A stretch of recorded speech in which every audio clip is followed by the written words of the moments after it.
وَلْتَكُن مِّنكُمْ أُمَّةٌ يَدْعُونَ إِلَى الْخَيْرِ وَيَأْمُرُونَ بِالْمَعْرُوفِ وَيَنْهَوْنَ عَنِ الْمُنكَرِ وَأُولَٰئِكَ هُمُ الْمُفْلِحُونَ.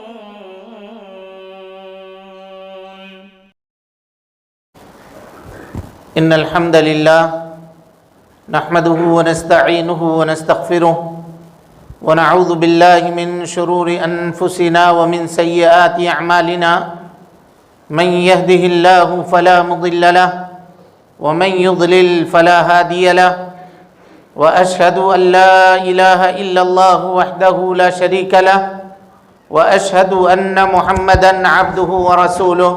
أما بعد فإن خير الحديث كتاب الله وخير الهدي هدي محمد صلى الله عليه وسلم وشر الأمور محدثاتها وكل محدثة بدعة وكل بدعة ضلالة وكل ضلالة في النار.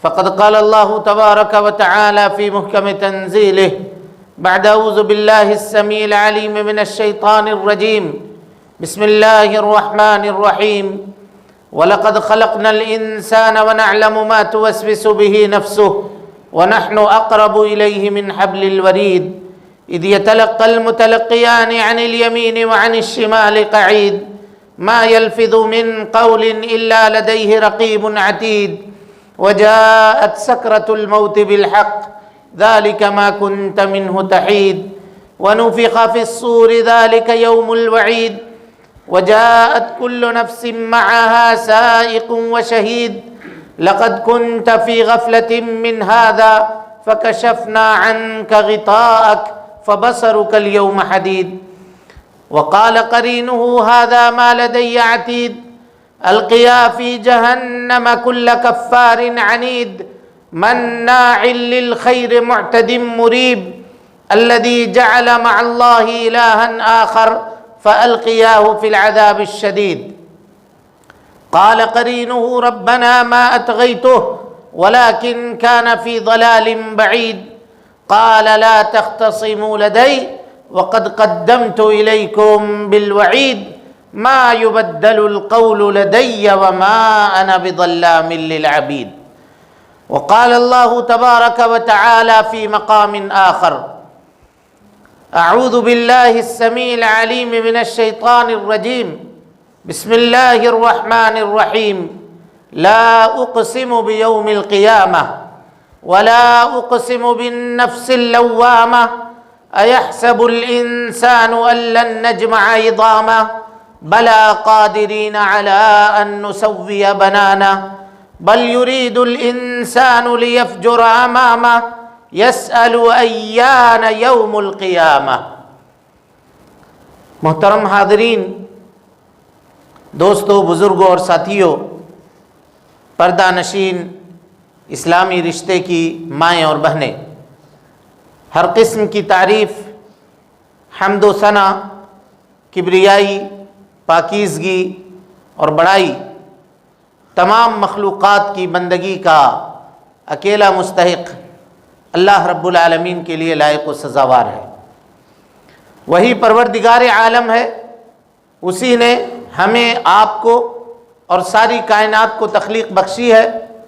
اللہ رب العالمین کی بادشاہت سے دنیا کا کوئی کونا بھی الگ نہیں. اللہ رب العالمین اکیلا ہے اور تنہا پوری دنیا کی نگرانی ہر آن، ہر لمحہ اور ہر گھڑی فرما رہا ہے. اللہ رب العالمین کا احسان عظیم ہے کہ اس نے ہمیں اور آپ کو مسلمان بنایا، اسلام جیسی عظیم دولت سے مالا مال فرمایا. اللہ رب العالمین نے اپنے پیغام کو، اپنی تعلیم کو ساری انسانیت کے لیے عام فرمایا ہے اور اس کام کو پائے تکمیل تک پہنچانے کے لیے ہر دور میں انبیاء کرام کو دنیا کے اندر بھیجنے کا سلسلہ بھی جاری فرمایا تھا. آخری نبی آخری پیغام لے کر، آخری قانون اور آخری شریعت لے کر اس دنیا کے اندر تشریف لائے. اور اس آخری نبی نے جس طرح سے اللہ رب العالمین کے دیے ہوئے آخری پیغام کو پایا تھا، ہو بہو ایسا ہی بغیر کسی کمی اور بیشی کے انسانیت کے سامنے پیش فرما دیا۔ اور اس سے بھی آگے بڑھ کر کے آپ صلی اللہ علیہ وسلم نے اپنی نبوت کی 23 سالہ زندگی میں رات اور دن کی گھڑیوں کے اندر اللہ رب العالمین کے دیے ہوئے آخری پیغام کو عملی طور پر برت کر سارے جہان والوں کے لیے قیامت تک کے لیے بطور نمونہ چھوڑ دیا۔ درود و سلام ہو اشرف المخلوقات میں سب سے افضل، قیامت کے دن کے سردار جناب محمد رسول اللہ صلی اللہ علیہ وسلم پر۔ اللہم صلی علی محمد وعلی آل محمد کما صلیت علی ابراہیم وعلی آل ابراہیم انکا حمید مجید۔ اللہم بارک علی محمد وعلی آل محمد کما بارکت علی ابراہیم وعلی آل ابراہیم انکا حمید مجید۔ دوستو، بزرگوں اور ساتھیوں، پردہ نشین خواتین اسلام، گزشتہ خطبہ جمعہ میں ہم نے آپ کے سامنے گناہوں کے برے اثرات جو انسانی زندگی کے اوپر پڑتے ہیں اس کے تعلق سے بہت تفصیلی گفتگو تقریباً 3 خطبات جمعات کے اندر ہم نے آپ کے سامنے رکھی تھی۔ آج کے اس خطبے میں ہم آپ کے سامنے ایک اہم مسئلے کی وضاحت کرنا چاہتے ہیں۔ وہ مسئلہ یہ ہے کہ انسان گناہ کے طرف آمادہ ہوتا کیوں ہے، کیوں گناہ کرنے کے لیے انسان کھنچا ہوا چلا جاتا ہے، گناہوں سے انسان کو اس قدر لذت اور گناہوں سے انسان کو اس قدر محبت کیوں ہوتی ہے۔ اس کی اصل وجہ کتاب و سنت کی روشنی میں کیا ہے، یہ ہم آپ کے سامنے رکھنے کی کوشش کریں گے آج کے اس خطبہ جمعہ میں۔ اس سے قبل خطبے کا خلاصہ 5 سے 7 منٹ کے اندر رکھ کر کے پھر اپنے اصل موضوع کی طرف ہم آپ کے سامنے آئیں گے۔ خلاصہ خطبے کا، پورے خطبے کا خلاصہ یہ ہے کہ اللہ رب العالمین نے یہ دنیا قائم کی اور طرح طرح کی چیزوں کو اس دنیا کے اندر پیدا فرمایا، اور ان تمام چیزوں میں اللہ تعالیٰ کی سب سے عظیم شاہکار، اس کے قدرت کا نمونہ، اس کے تخلیق کا عمدہ مثال اللہ نے ہم کو اور آپ کو بنایا۔ چنانچہ اللہ تعالیٰ فرماتا ہے لَقَدْ خَلَقْنَا الْإِنسَانَ فِي أَحْسَنِ تَقْوِيمٍ، ہم نے انسان کو سب سے بہترین ڈھانچے کے اندر پیدا کیا۔ دنیا میں جتنی خوبصورتی آپ کو نظر آتی ہے، جہاں کہیں بھی دیکھ لیجئے، جو کچھ بھی دیکھ لیجئے، وہ ہم سے کم ہے، ہم سے کم ہے۔ تعجب کی جتنی چیزیں آپ کو دنیا میں لگتی ہیں کہ اس کو دیکھ کے تعجب کرنا چاہیے، وہ ہم سے کم ہے، یعنی انسانوں سے کم ہے، کیونکہ اللہ نے ان کی تخلیق میں یہ نہیں کہا کہ ہم نے ان کو بہترین سانچے کے اندر، ڈھانچے کے اندر پیدا کیا۔ ہماری اور آپ کی تخلیق میں اللہ رب العالمین نے کہا لَقَدْ خَلَقْنَا الْإِنسَانَ فِي أَحْسَنِ تَقْوِيمٍ۔ اور پھر اللہ تعالیٰ نے جب سب سے پہلے انسان کو بنایا، حضرت آدم علیہ السلام کو، تو اپنے ہاتھ سے تخلیق کی، اور تخلیق کرنے کے بعد جنت میں رکھا۔ دنیا کے اندر اللہ رب العالمین کی نعمتوں میں سب سے بڑی نعمت کا تصور اگر کچھ ہے تو وہ جنت ہے۔ جنت کس کو ملی؟ اللہ رب العالمین کے تخلیقات میں سے سب سے عمدہ تخلیق کو اللہ تعالیٰ نے اپنی سب سے بڑی نعمت جنت کے اندر رکھا۔ حضرت آدم علیہ السلام رہنے لگے، ایک زمانہ بیت گیا، جنت کی جتنی نعمتیں تھیں تمام نعمتوں میں کہا جو فائدہ آپ اٹھا سکتے ہیں اٹھائیے، کھائیے پیجئے، جہاں گھومنا چاہتے ہیں گھومیے، صرف ایک درخت، یہ شجرہ ممنوعہ ہے، اس کے قریب نہیں جائیے گا، اس کے پاس نہیں جائیے گا۔ حضرت آدم علیہ السلام بہت دنوں تک بچتے رہے، نہیں گئے اس کے قریب۔ ایک زمانہ بیتا، بھول گئے، کہ فنسی آدم، قرآن مجید کے اندر اللہ نے فرمایا شجرہ ممنوعہ کھانے کی جو علت بتائی، وہ علت کیا بتائی؟ فنسی آدم ولم نجد لہ عزما، جان بوجھ کر کے حضرت آدم اس درخت کے قریب نہیں گئے تھے، بھول گئے تھے اللہ کا آرڈر۔ یعنی پتہ یہ چلا کہ انسان بھول جاتا ہے، انسان بھول جاتا ہے، گاہے بگاہے اس کو سمجھانے کی ضرورت پڑتی ہے، اس کے دل کے اندر ایمان کے چراغ کے اندر تیل ڈالنے کی ضرورت پڑتی ہے، اور اگر بجھ گئی ہے تو اس کو دوبارہ جلانے کی ضرورت پڑتی ہے۔ ایمان کی جوت برابر دل کے اندر جلتی رہے، اس کے لیے انسان کو کوشش کرنی چاہیے اور انسان کو اس میدان میں عمل کرنی چاہیے۔ بہرحال بھول گئے حضرت آدم علیہ السلام، غلطی کر دی، سزا اللہ نے کیا دی دیکھیے، جنت سے اتار کر کے دنیا میں پھینک دیا۔ دنیا میں آ گئے، دعا مانگی، کہا ربنا ظلمنا انفسنا وان لم تغفر لنا وترحمنا لنکونن من الخاسرین۔ اے اللہ رب العالمین، ہم نے ظلم کیا ہے، یعنی اقرار کیا اپنی غلطی کا، اپنے نفس کے اوپر ظلم کیا ہے۔ وَإِن لَمْ تَغْفِرْ لَنَا، اگر تو ہم کو معاف نہیں کرے، وَتَرْحَمْنَا، ہمارے اوپر رحم نہ کرے، لَنَكُونَنَّ مِنَ الْخَاسِرِينَ، اے اللہ ہم خسارہ اٹھانے والے، گھاٹے اٹھانے والے میں سے ہو جائیں گے۔ اللہ تعالیٰ نے غلطی معاف کر دی، غلطی کو معاف کر دیا، لیکن دوبارہ جنت نہیں دی۔ یعنی ایسا تھا کہ غلطی معاف کر کے دنیا سے پھر بلا کے لے جاتے، کہا نہیں، یہاں سے نکل گئے، چلیے آپ سے غلطی ہو گئی، آپ کی غلطی ہم نے معاف کر دی، لیکن اب اس جنت کو پانے کے لیے آپ کو محنت و مشقت کرنی پڑے گی۔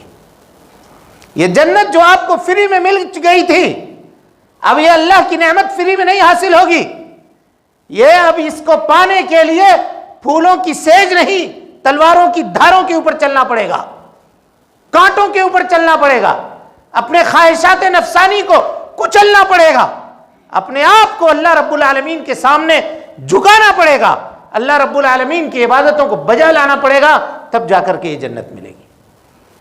اور پھر کہا کہ سنو وَلَقَدْ خَلَقْنَا الْمَوْتَ وَالْحَيَاةَ لِيَبْلُوَكُمْ أَيُّكُمْ أَحْسَنُ عَمَلًا، ہم نے موت بنا دی، زندگی بنا دی، کیوں؟ اس لیے کہ تاکہ ہم دیکھیں، تم کو آزمائیں، تمہارا امتحان لیں، کس بات کے لیے؟ کہ کون اچھا عمل کرنے والا ہے۔ گویا ہم اور آپ اس وقت ایگزام کے زمانے سے گزر رہے ہیں، امتحان کے دور سے گزر رہے ہیں۔ ہماری زندگی پیدا ہونے کے بعد سے بالغ ہونے تک، جب ہمارا عقل اور شعور پختہ ہو جاتا ہے، اس وقت سے لے کر کے مرنے تک یہ امتحان چل رہا ہے دنیا میں۔ اب جب کسی کا امتحان چل رہا ہو، کوئی طالب علم ہے، کوئی اسٹوڈنٹ ہے، اگر اس کا امتحان چل رہا ہوتا ہے تو وہ کیسی زندگی گزارتا ہے؟ کم سوتا ہے، کم بیٹھتا ہے ادھر ادھر کے کام میں اپنے آپ کو کم لگاتا ہے۔ گارجین بھی اس کو کہتے ہیں اس کو تنہا چھوڑ دو، اکیلے چھوڑ دو، اس کو پڑھتے رہنے دو، اس کو محنت کرتے رہنے دو، کام کے لیے نہ بھیجو۔ والد خود جاتے ہیں بازار، اگر ضرورت پڑی تو بچے کو چھوڑ دیتے ہیں، کہا نہیں اس کا ایگزام چل رہا ہے۔ بھائی ہم سب کا ایگزام چل رہا ہے، سب کا ایگزام ہے، اور یہ ایگزام اللہ نے ایسا رکھا ہے کہ اس کا پیپر آؤٹ ہے، کوئی پیپر چھپا ہوا نہیں ہے۔ کیا سوال پوچھا جائے گا، اس سوال کو اللہ تعالیٰ نے آؤٹ کر دیا ہے پہلے سے، تاکہ کسی کے اوپر کوئی زیادتی نہ ہو، کوئی کل یہ نہ کہے کہ ہم کو تو معلوم نہیں تھا، یہ نہ کہے۔ بہرحال یہی آج کے اس خطبے کا خلاصہ ہے کہ اللہ نے ہم کو دنیا میں اس لیے بھیجا ہے تاکہ ہم یہاں نیکی کر رہے ہیں یا برائی کر رہے ہیں، یہ اللہ تعالیٰ دیکھ لے۔ اچھی بات ہے، نیکی اور برائی اس کو کون طے کرے گا؟ کون طے کرے گا کہ یہ کام جو ہم کر رہے ہیں یہ نیکی ہے یا یہ کام جو ہم کر رہے ہیں یہ برائی ہے؟ کون طے کرے گا؟ اللہ طے کرے گا۔ جو ایگزام لے رہا ہے، پیپر سیٹ کون کرے گا؟ وہی اللہ رب العالمین کرے گا۔ مارکس کون دے گا؟ امتحانات کے نمبرات کون سیٹ کرے گا، کون دے گا؟ وہی اللہ رب العالمین دے گا۔ وہ نمبرات کو سیٹ کرنے کے لیے، سوالات کی وضاحت کے لیے، کون سی چیز فائدہ مند ہے وہ بتانے کے لیے، کون سی چیز نقصان دہ ہے اس کو بتانے کے لیے اللہ تعالیٰ نے آسمان سے رسولوں کو اتار دیا۔ ہر زمانے میں رسول آئے، وَلَقَدْ بَعَثْنَا فِي كُلِّ أُمَّةٍ رَسُولًا أَنِ اعْبُدُوا اللَّهَ وَاجْتَنِبُوا الطَّاغُوتَ۔ ہر زمانے میں رسول آئے، بلکہ جناب محمد رسول اللہ صلی اللہ علیہ وسلم کو آخری رسول اللہ رب العالمین نے بنا کر کے بھیجا اور کہا کہ وَمَا أَرْسَلْنَاكَ إِلَّا كَافَّةً لِلنَّاسِ بَشِيرًا وَنَذِيرًا۔ اے اللہ کے نبی صلی اللہ علیہ وسلم، ہم نے آپ کو پوری دنیا والوں کے لیے برائی سے کے انجام سے ڈرانے والا اور نیکی کے اچھے انجام کی خوشخبری سنانے والا بنا کر کے بھیجا ہے۔ یعنی اللہ کے نبی صلی اللہ علیہ وسلم کے نبی اور رسول بن کر کے دنیا میں آ جانے کے بعد نبوت کا یہ سلسلہ ختم ہو گیا۔ اب کوئی نبی دنیا میں نہیں آئے گا، اور ہم کو اسی پیپر کے اوپر، اسی گائیڈ لائن کے اوپر کہہ لیجئے اپنے امتحان کی تیاری کرنی ہے، یہ معاملہ۔ پھر اللہ تعالی ایک وقت آئے گا کہ یہ پوری دنیا، بسی بسائی دنیا، سجی سجائی دنیا، بنی بنائی دنیا، اللہ رب العالمین اس کو توڑ دے گا۔ عمارتیں جیسی ڈھائی جاتی ہیں، آج کل آپ لوگ تصویر میں دیکھ رہے ہوں گے، کہا کہ اسی طرح سے دھول بنا کر کے یہ پوری دنیا کے بلند و بالا عمارتوں کو اللہ رب العالمین روئی کے گالے کی طرح اڑا دے گا، ختم کر دے گا، اور پھر عدل کی، انصاف کی کرسی کے اوپر اللہ تعالیٰ بیٹھے گا اور ایک ایک شخص کو بلا کر کے اس کے نام اعمال اور اس کے کرتوتوں کا حساب دینا ہوگا۔ اسی کا نام یوم القیامہ ہے۔ برائیوں سے آدمی کا جی اس لیے لگتا ہے کہ وہ اس دن سے انکار کرتا ہے، قیامت سے انکار کرتا ہے۔ قرآن مجید آپ اٹھائیے اور مکی سورتوں کو اٹھا کر کے ایک طرف سے پڑھیے۔ اللہ رب العالمین نے مکی صورتوں میں ایمان باللہ، اللہ کے اوپر ایمان، رسول کے اوپر ایمان لانے کے بعد سب سے زیادہ زور جس بات کے اوپر دیا ہے وہ ایمان بالیوم الآخر تھا، قیامت کے دن کے اوپر ایمان۔ اس لیے کہ مشرکین مکہ ایک درجے کے اوپر آ کر اللہ کے رسول صلی اللہ علیہ وسلم کو رسول ماننے کے لیے تیار بھی ہو جاتے تھے، لیکن اس بات کے لیے تیار نہیں تھے کہ ہم مرنے کے بعد دوبارہ زندہ ہوں گے، نہیں تھے اس بات کے لیے تیار۔ اسی لیے وہ کہتے تھے اَإِذَا مِتْنَا وَكُنَّا تُرَابًا، جب ہم مر جائیں گے، مٹی ہو جائیں گے، ذَلِكَ رَجْعٌ بَعِيدٌ، تو اللہ تعالیٰ کیا ہم کو دوبارہ واپس لوٹا دے گا؟ یہاں پہ ابن قیم نے ایک عجیب نقطہ بیان کیا ہے، آج سے قبل یہ نقطہ کبھی ہم کو سوجھا نہیں، کہیں پڑھا بھی نہیں۔ کیسا نقطہ ہے دیکھیے، کہا ہم لوگ یہ کہتے ہیں کہ ہم مر جائیں گے، مٹی ہو جائیں گے، یہ کنسپٹ غلط ہے۔ ہم مٹی نہیں ہوتے، کبھی مٹی نہیں ہوتے۔ مٹی کیا ہوتی ہے؟ یہ ہمارا جسم ہوتا ہے، ہمارا جسم مٹی ہوتا ہے، اور جسم یہ ہم نہیں ہیں، بلکہ اصل جو چیز ہے وہ روح ہے، روح، اور روح کے لیے یہ جسم رہنے کی ایک جگہ ہے۔ اب دیکھتے ہیں سانپ کو کبھی کبھی کیا ہوتا ہے، سال میں 1.5 سال میں وہ اپنا خول نکال کر کے اتار کر کے الگ پھینک دیتا ہے، اور اس کے بعد وہ الگ ہوتا ہے۔ اللہ تعالیٰ نے اسی کنسپٹ کو بیان کیا قرآن مجید کے اندر، قل یتوفاکم ملک الموت الذی وکل بکم ثم الی ربکم ترجعون۔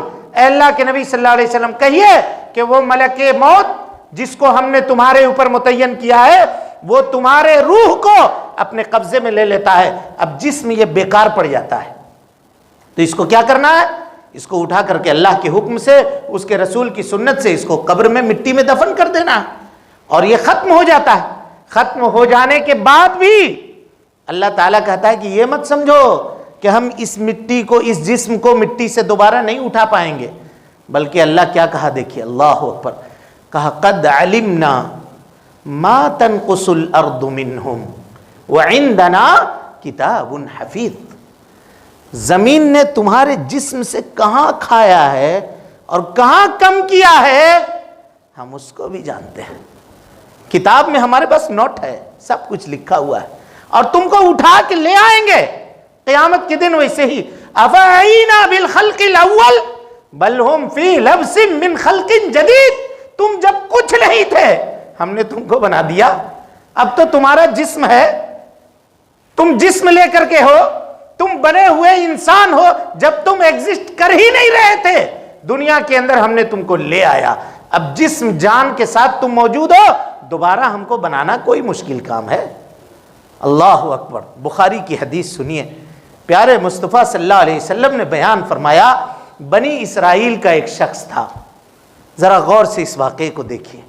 ایک شخص تھا بنی اسرائیل کا، اس نے بہت گنہگار تھا، بہت بڑا پاپی اور گنہگار شخص تھا۔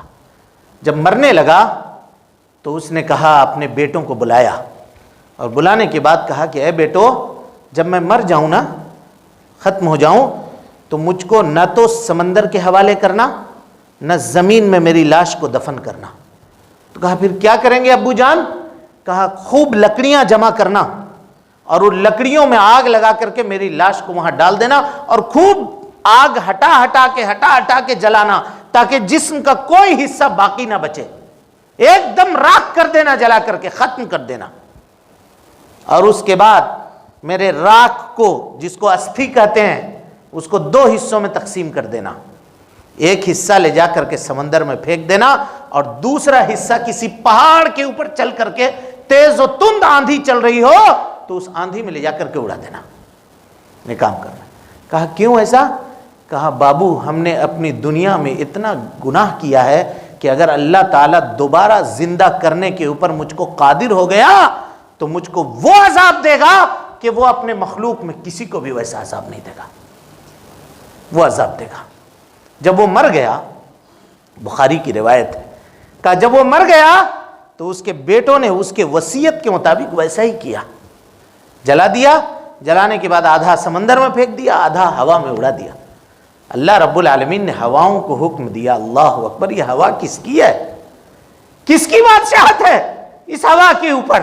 اگر چلنے کا حکم دے تو چلتی ہے، رکنے کے لیے کہہ دے تو ہم سب گھٹ کر کے، دم گھٹ کر کے مر جائیں، یہاں پہ کوئی ہوا بنانے والا اور دینے والا نہیں ہوگا۔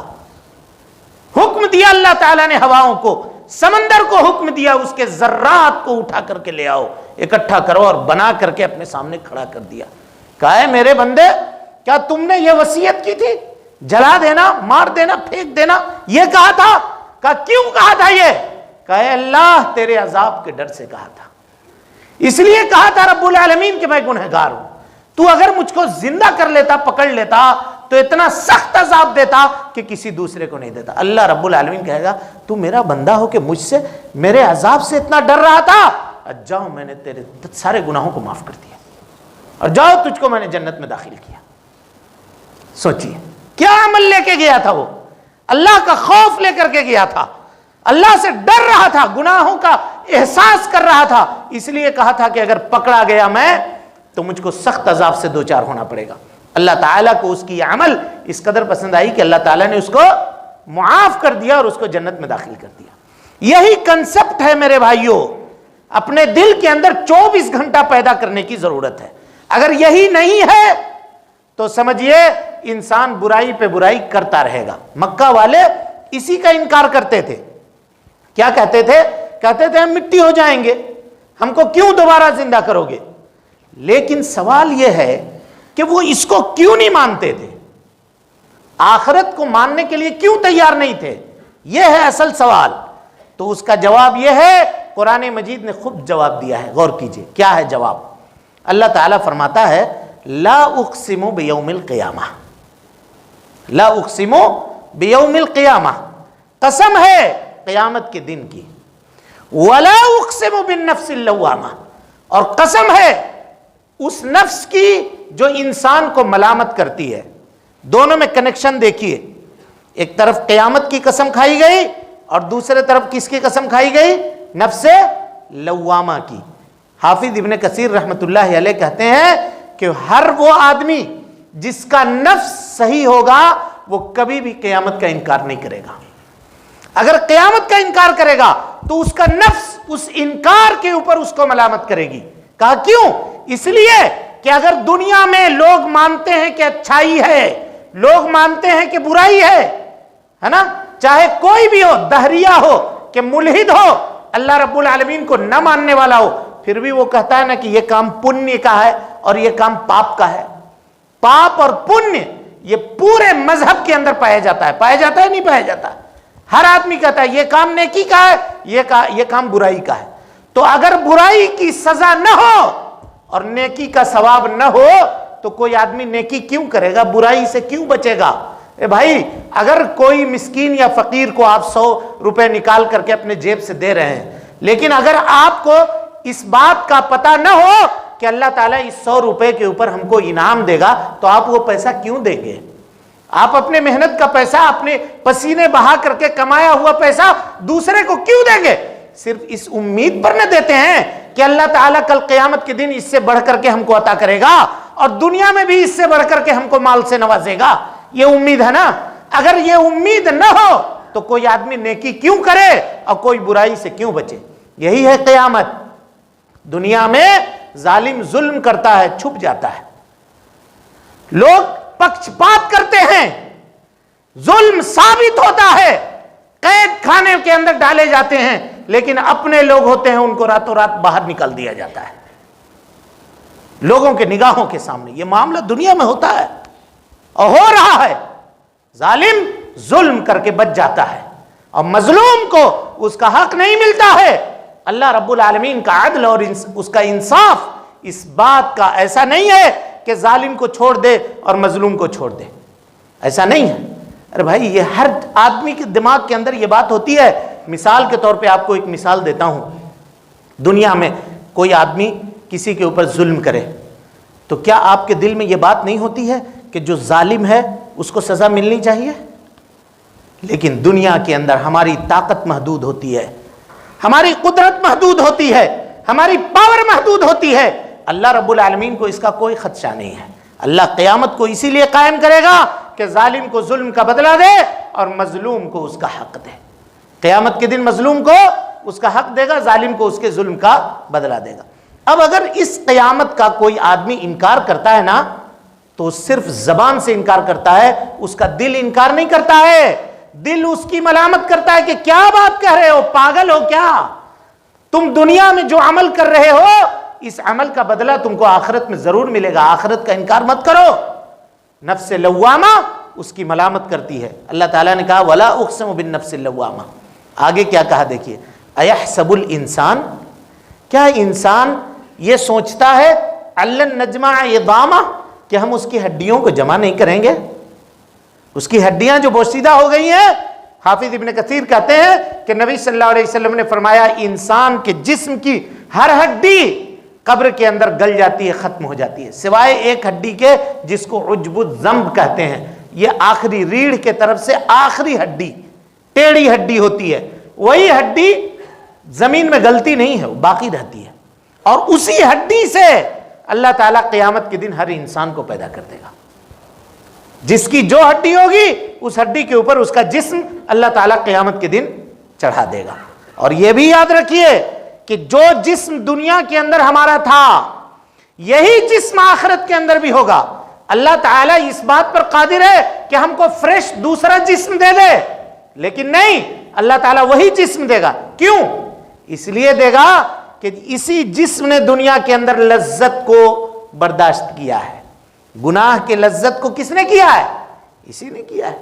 تو اس جسم نے جب اچھائی دیکھی ہے دنیا کے اندر تو سزا پانے کے لیے کسی دوسرے جسم کو نہیں لایا جائے گا، بلکہ اسی جسم کو لایا جائے گا جو دنیا کے اندر موجود تھا۔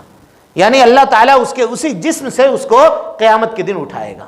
اسی کو اللہ نے کہا اَيَحْسَبُ الْإِنسَانُ أَلَّن نَجْمَعَ عِظَامَهُ، بھلا کیوں نہیں، قادرین علی ان نسوی بنانا، ہم اس بات پر بھی قادر ہیں کہ تمہارے انگلیوں کے پور کو بھی درست کر دیں۔ یہ جو فنگر پرنٹ ہے یہ دنیا میں کسی کا کسی سے نہیں ملتا ہے، کسی کا کسی سے نہیں ملتا۔ اللہ تعالیٰ یہ کہہ رہا ہے کہ ہم قیامت میں تمہارے فنگر پرنٹ کو بھی درست کر دیں گے، بالکل ویسا بنا کر کے لائیں گے کہ تمہارا ہاتھ کا انگوٹھا اور اس کا نشان جیسے دنیا میں کسی سے نہیں ملتا تھا ویسے قیامت میں جب بنو گے تم تو اس کو بھی ہم درست کر کے لے کر چلے آئیں گے۔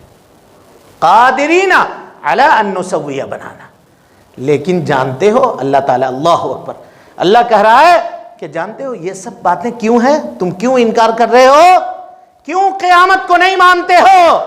بل یرید الانسان لیفجر امامہ، انسان یہ چاہتا ہے کہ وہ میرے سامنے گناہ کرتا رہے، اس وجہ سے وہ قیامت کو نہیں مانتا ہے.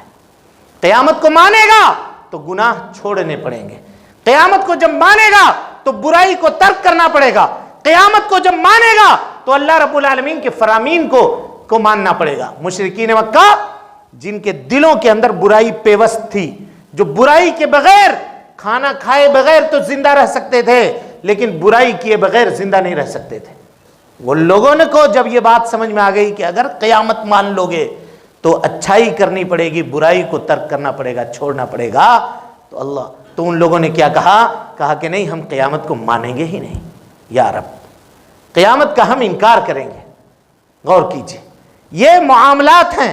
پتہ یہ چلا، حافظ ابن کثیر کے نوٹ کو دیکھیے، کہتے ہیں کہ اگر دنیا کی زندگی میں کوئی آدمی برائی کے طرف مائل ہو رہا ہے تو اس کو چاہیے کہ وہ قیامت کے اوپر غور و فکر کرے، اس بات کے اوپر غور و فکر کرے کہ کل اللہ رب العالمین اس کو اپنے سامنے کھڑا کر کے اس کو حساب و کتاب وہاں پر لے گا.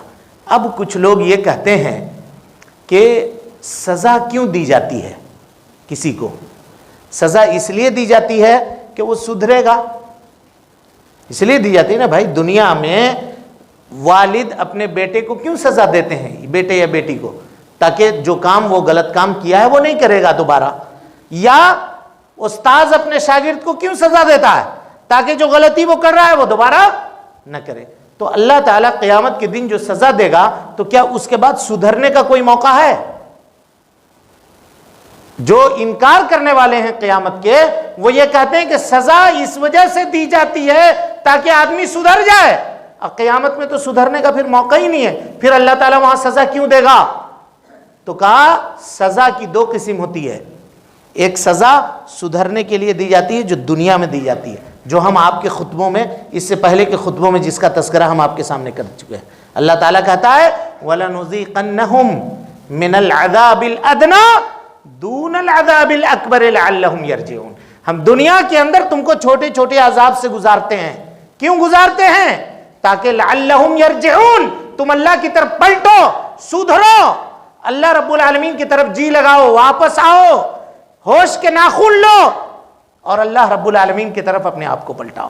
اب قیامت کے دن کی جو سزا ہوگی، اللہ اکبر، اس سزا میں سدھرنے کا کوئی چانس اور نہیں ہوگا. وہ عقوبت ہوگی جو اللہ رب العالمین جنت اور جہنم کی شکل میں عطا کرے گا. لیکن یہاں ایک سوال ہے کہ اللہ تعالیٰ کا انصاف اس بات کا متقاضی ہے کہ اگر کوئی آدمی عذر پیش کرنا چاہتا ہے تو اللہ تعالیٰ عذر پیش کرنے کا موقع بھی اس کو دے گا قیامت کے دن. ایسا نہیں ہے کہ عذر کا موقع نہیں دے گا. چنانچہ وہ حدیث اٹھائیے، اللہ رب العالمین فیصلہ کر رہا ہوگا، اللہ کے سامنے 4 طرح کے لوگ آئیں گے. ایک پاگل آئے گا، دنیا میں جو پاگل ہوگا وہ کہے گا اے اللہ مجھ کو سزا تو کیسے دے گا؟ میں تو دنیا میں پاگل تھا، ہوش نہیں تھا، دماغ نہیں تھا میرا، تو میں کیسے جانتا کہ یہ بات اچھا ہے یہ بات برا ہے؟ اللہ تعالیٰ کہے گا تو ٹھیک کہہ رہا ہے، چلو کنارے ہٹو. صحیح روایت ہے، اس کو کنارے کیا جائے گا. اس کے بعد ایک شخص آئے گا جو فترہ کے اندر پیدا ہوا ہوگا. فترہ مانے ایک رسول آئے، آنے کے بعد گزر گئے، بہت زمانہ ہو گیا، پھر دوسرے رسول ابھی نہیں آئے ہیں. اس زمانے میں جو لوگ ہیں ان کو کہا جاتا ہے اہل فترہ. ان کے پاس کوئی رسول نہیں آیا تھا. وہ آئے گا اور آ کر کے کہے گا اے اللہ ہم اس زمانے کے پیداوار ہیں جس وقت تیرا کوئی رسول نہیں تھا، کوئی رسول نہیں تھا. ہم کیسے سمجھتے، کیسے جانتے کہ دین کیا ہے، کیسے جانتے کہ اسلام کیا ہے، کیسے جانتے کہ تیری عبادت کیسے کرنی ہے؟ ہم کو معلوم نہیں تھا. اللہ تعالیٰ کہے گا چلو تم بھی کنارے ہٹو. تیسرا ایک شخص آئے گا، وہ یہ کہے گا اے اللہ دنیا میں نہ تو مجھے سننے کی صلاحیت تھی، نہ بولنے کی صلاحیت تھی، نہ دیکھنے کی صلاحیت تھی، کچھ نہیں تھا، تو ہم کیسے جانتے دین کیا ہے، اسلام کیا ہے؟ اللہ تعالیٰ کہے گا چلو تیرا عذر بھی قبول ہے، کنارے جاؤ. ایک شخص آخر میں لایا جائے گا، وہ یہ کہے گا، اے اللہ دنیا میں میری موت تو بلوغت سے پہلے ہو گئی تھی، میں تو بالغ ہی نہیں ہو سکا تھا، اس سے پہلے دنیا سے چلا گیا، تو میں تیرے احکامات کے اوپر کیسے عمل کرتا؟ تیرے حکم عمل کرنے کا وقت تو میرے اوپر آیا ہی نہیں۔ اللہ تعالیٰ اس کو کہے گا چلو تو بھی کنارے ہو جاؤ۔ اور جب اس طرح کے سارے لوگ جمع ہو جائیں گے تو اللہ تعالیٰ ان لوگوں سے کہے گا کہ اگر اب میں کوئی رسول تم میں بھیجوں تو تم اس کی بات مانو گے کہ انکار کر دو گے؟ یہ لوگ کہیں گے کہ مانیں گے۔ اللہ رب العالمین ایک رسول بنا کر کے ان میں مبعوث کرے گا، اس وقت بھی یہ عدل ہے اس کا، یہ انصاف ہے اس کا، اور وہ رسول جائیں گے ان کے پاس اور ایک آگ کا گڑھا ہوگا، حکم دیں گے کہ چلو سب کے سب اس گڑھے میں کودو، جو جو کودے گا وہ سب جنت میں گرے گا، اور جو باقی بچے گا نہ کودنے والا ہوگا، انکار کر دے گا، وہ اٹھا کر کے پھر جہنم میں ڈالا جائے گا۔ یہ انصاف ہوگا رب العالمین کا، یہ عدل ہوگا رب العالمین کا، عذر پیش کرنے کا وہاں بھی اللہ تعالیٰ موقع دے گا۔